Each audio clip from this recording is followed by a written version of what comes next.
বাংলাদেশে যাদের cooking channel আছে একদম প্রথম সারির ৩-৪ জন আপুর মধ্যে একজনের রেসিপি দেখে আমার ৪০ জনের জন্য তৈরি করা এই রেসিপিটা একদম নষ্ট হয়ে গিয়েছে। এই রেসিপিটা তৈরি করা হয়েছিল আমাদের পারিবারিক একটা প্রোগ্রামের জন্য, যেখানে ৪০ জন মানুষের জন্য আয়োজন ছিল। তো আমি একটা রেসিপি ফলো করতে চেয়েছিলাম। তো বাংলাদেশে যারা একদম কুকিং চ্যানেল চালাচ্ছে তাদের প্রথম সারির মধ্যে যারা আছে তাদের মধ্যে একজনের একটা রেসিপি আমি ফলো করেছিলাম। নাম বললে হয়তো সবাই চিনতে পারবেন, কিন্তু নামটা বলছি না। আপু হয়তো বুঝতে পারে নাই এই ছোট একটা ভুলের জন্য কারো এত বড় একটা রেসিপি বা এত বড় একটা আয়োজন একদমই নষ্ট হয়ে যেতে পারে। তো প্রথমেই হচ্ছে আমি ক্যাপসিকামগুলোকে কুচি কুচি করে কেটে নিয়েছি। আমি এখানে 2 ধরনের ক্যাপসিকাম নিয়েছি, সবুজ ক্যাপসিকাম এবং হলুদ ক্যাপসিকাম। সাথে নিয়েছি গাজর কুচি। এখানে যেহেতু আমি অনেক পরিমাণে রান্না করছি সেহেতু আমি পরিমাণটা বলছি না।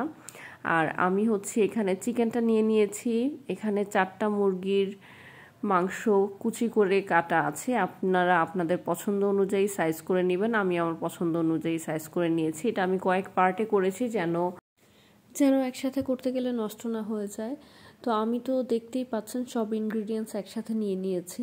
এখন মূল কথায় আসি, যে কারণে আমার রেসিপিটা একদম নষ্ট হতে হতে বেঁচে গেছে সেটা হচ্ছে আমরা সবাই জানি ক্যাপসিকাম এবং গাজর দুইটা একই রকম সময়ে সিদ্ধ হয় না। গাজরটা একটু সময় বেশি নেয়, ক্যাপসিকামটা কিন্তু খুব দ্রুত সিদ্ধ করে ফেলতে হয়। বেশি সিদ্ধ করলে ক্যাপসিকামটা কালো হয়ে যায়।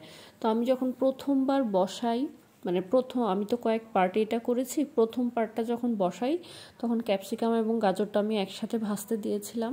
তো তারপরে দেখলাম যে গাজরটা সিদ্ধ হতে হতে ক্যাপসিকামটা একদম কালো হয়ে গিয়েছে।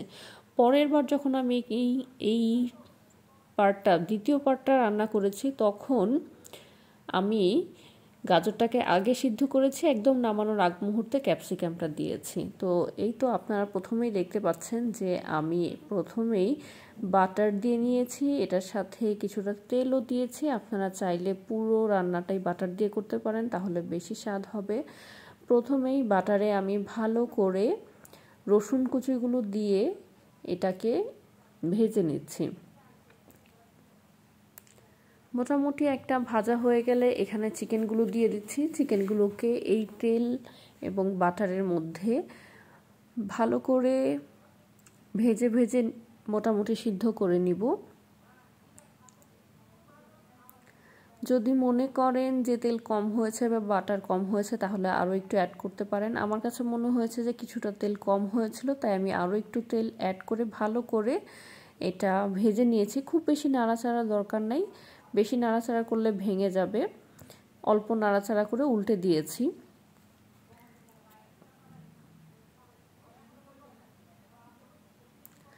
অলমোস্ট আমার চিকেনগুলো হয়ে গিয়েছে।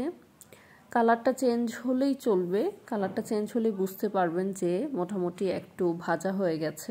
খুব বেশি লাল করে ভাজবো না। তারপর দিয়ে দিব কিউব করে কেটে রাখা পেঁয়াজ এবং গাজর।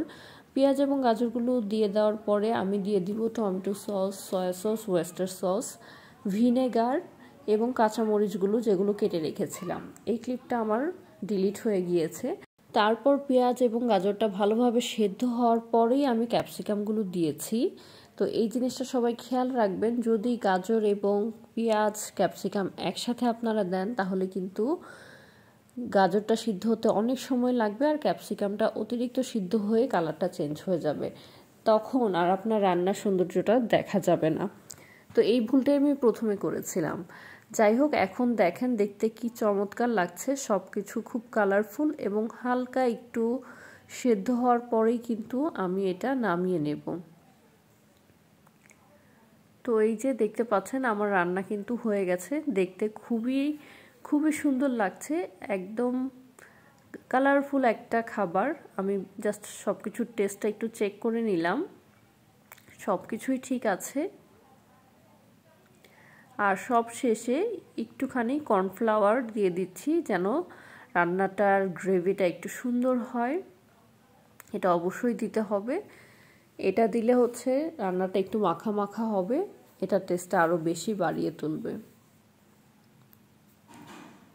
তো এই যে আজকের মতো আমার এখানেই রান্নাটা শেষ। রান্নাটা কেমন হলো সবাই কমেন্ট করে জানাবেন। আজকের মতো এখানেই বিদায় নিচ্ছি। সবাই ভালো থাকবেন, সুস্থ থাকবেন, আমার চ্যানেলটার সাথে থাকবেন। আল্লাহ হাফিজ।